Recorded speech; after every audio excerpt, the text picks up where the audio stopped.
How to autoplay on Wi-Fi only. Hi guys, in this video I will show you how to autoplay on Wi-Fi only. It's so easy and quick, so let's start. First thing, go to your Facebook app and here click on those three lines up there and click on the setting icon beside the search icon.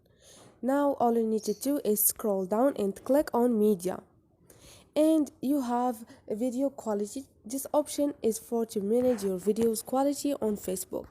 You can look at autoplay and choose only Wi-Fi, and also you can choose on mobile data and Wi-Fi, or choose never autoplay videos. For example, choose the second option, which is on Wi-Fi only, and this is it. So this is it guys, hope this video was helpful to you, and if you like the video, don't forget to subscribe and like.